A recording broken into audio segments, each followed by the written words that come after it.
DNA replication is a process by which DNA creates daughters by using the parental strands of DNA as a template or guide. Each newly synthesized strand of DNA is made by the addition of a nucleotide that is complementary to the parent strand of DNA.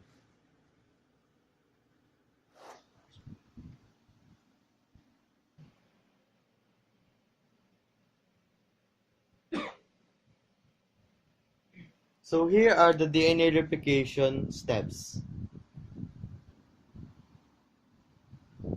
Initiation, elongation, and termination. DNA is a molecule made up with two strands, twisted around each other in a helix shape. Each strand is made up of a sequence of four chemical bases represented by letters A, C, G, and T. The two strands are complementary.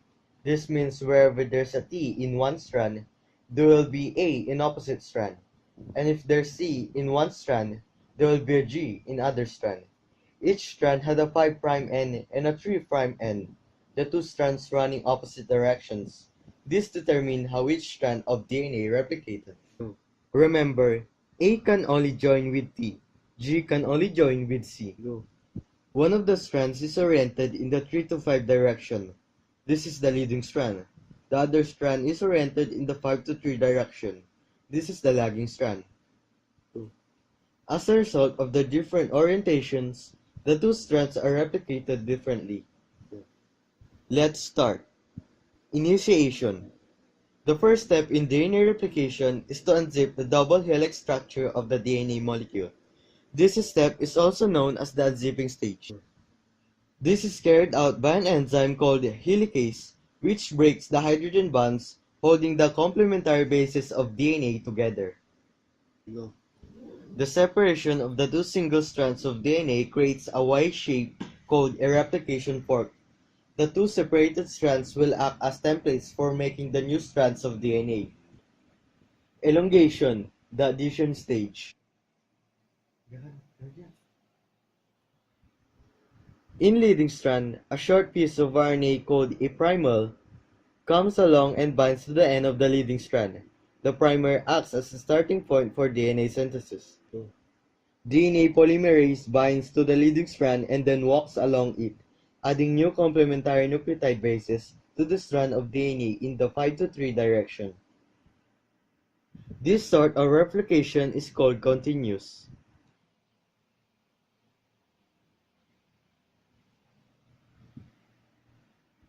In lagging strand, numerous RNA primers are made by the primase enzyme and bind at the various points along the lagging strand. Chunks of DNA called Okazaki fragments are then added to the lagging strand, also in the 5 to 3 direction. This type of replication is called discontinuous, as the Okazaki fragments will need to be joined up later.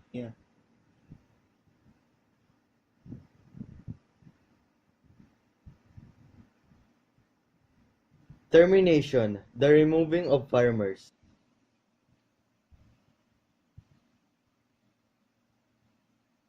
Once all of the bases are matched up, an enzyme called exonuclease strips away the primers. The gaps where the primers were are then filled by yet more complementary nucleotides. DNA polymerase fills the gaps that are left behind in DNA. Finally, an enzyme called DNA ligase fills up the sequence of DNA into two continuous double strands. The result of DNA replication is two DNA molecules consisting of one new and one old chain of nucleotides. This is why DNA replication is described as semi-conservative. Half of the chain is part of the original DNA molecule, half is brand new. Following replication, the new DNA automatically winds up into a double helix. Created using Powtoon.